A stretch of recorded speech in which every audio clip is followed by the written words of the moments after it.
उपचुनाव में अप्रत्याशित परिणाम सामने आया। निर्दलीय शंकर सिंह ने जेडीयू के कलाधर मंडल को 8000 से भी ज्यादा वोटों से हराया।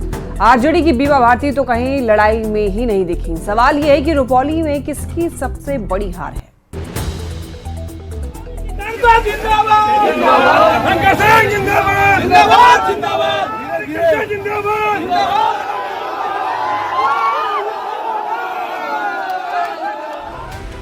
लोकसभा चुनाव के बाद बिहार में पहला उपचुनाव हुआ।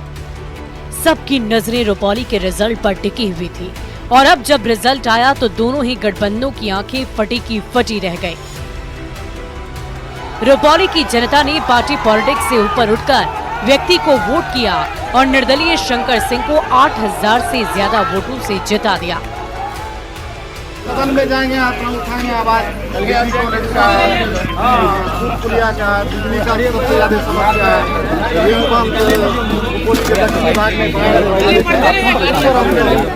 रुपौली में जेडीयू के कलाधर मंडल तो हारे ही, आरजेडी की बीमा भारती तीसरे नंबर पर चली गई। सवाल है कि रुपौली में किसकी बड़ी हार हुई है।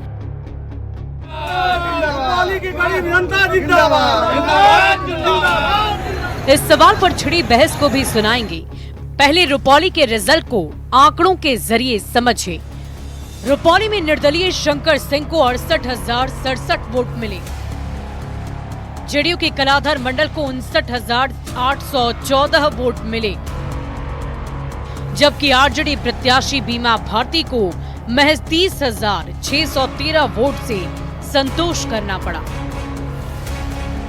वो भी तब जबकि तेजस्वी यादव के साथ साथ निर्दलीय सांसद पप्पू यादव ने भी बीमा भारती का समर्थन किया था। महागठबंधन के जो घटक है आरजेडी, वो आज भी युवराज और राजा की तरह काम करते हैं। ना तो वो माले से पूछे, ना कांग्रेस को अप्रोच किया, ना सीपीआई सीपीएम को बुलाया। अंतिम दिन 1 घंटे के लिए वो जाके पिकनिक मनाने गए। अब जेडीयू और बीजेपी के नेताओं का कहना है कि हार हुई है उसकी समीक्षा तो करेंगे ही, लेकिन उनके उम्मीदवार को आरजेडी से बहुत ज्यादा वोट मिला है।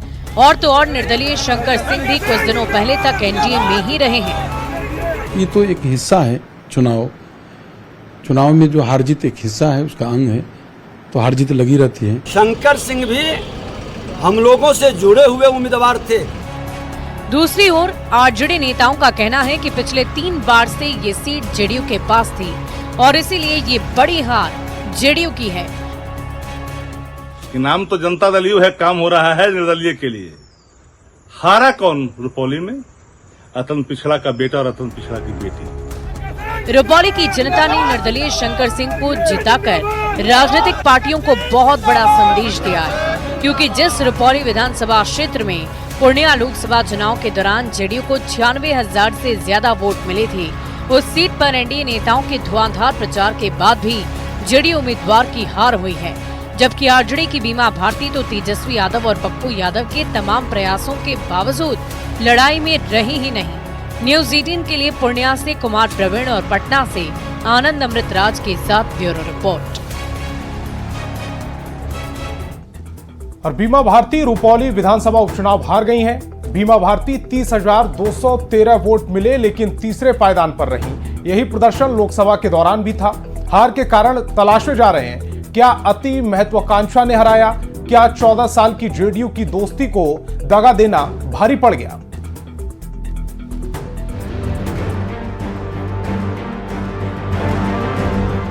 बात केवल बीमा भारती तक रहती तो कही जाती। सवाल का निशान तेजस्वी और पप्पू यादव जैसे भारी नेताओं पर खड़ा है और राजनीतिक भविष्य पर प्रश्न चिन्ह बीमा भारती के सामने, क्योंकि बीमा भारती इस बार भी नंबर 3 पर आई है। लोकसभा चुनाव में तो उनकी जमानत ही जब्त हो गई थी। 3 बार से लगातार रुपौली की विधायक रही बीमा भारती की करारी शिकस्त हुई है। सवाल है कि क्या बीमा भारती का जेडीयू से पाला बदलकर आरजेडी में जाना गलत साबित हो गया?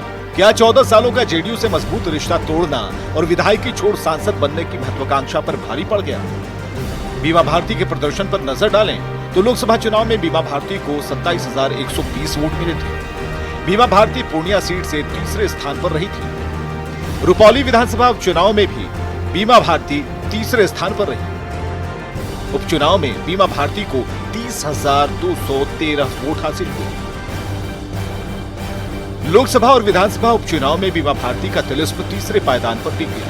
इन परिणामों से केवल बीमा भारती ही नहीं हारी, बल्कि तेजस्वी यादव हारे, लालू प्रसाद यादव हारे, और तो और वोटिंग से एक दिन पहले बीमा भारती को सपोर्ट करने मैदान में उतरे पप्पू यादव भी हार गए और रुपौली से शंकर सिंह निर्दलीय जीत गए।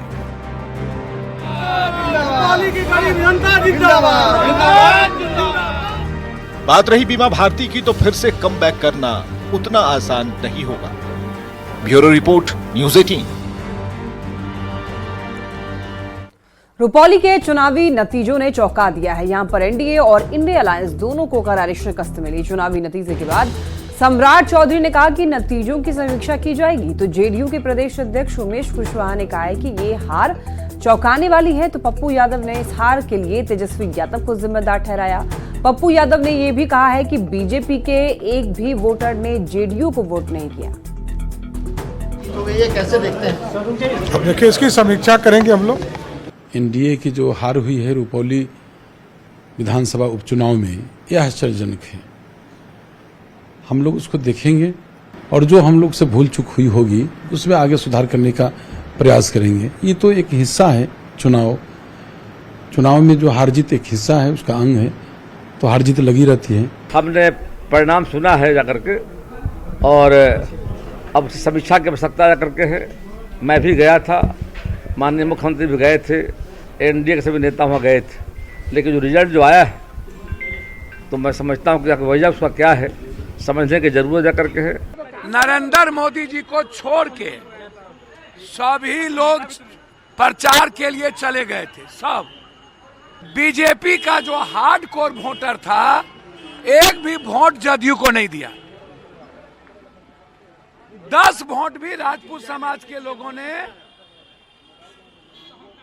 जदयू को नहीं दिया। महागठबंधन के जो घटक है आरजेडी, वो आज भी युवराज और राजा की तरह काम करते हैं।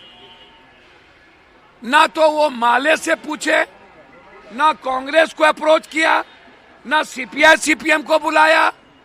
अंतिम दिन 1 घंटे के लिए वो जाके पिकनिक मनाने गए।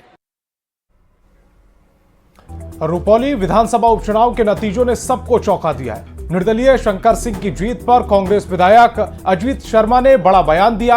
अजीत शर्मा ने कहा है कि जब बीमा भारती लोकसभा चुनाव हार गई थी तो उन्हें विधानसभा का उपचुनाव नहीं लड़ना चाहिए था। अजीत शर्मा ने शंकर सिंह की जीत को जनता का फैसला बताया।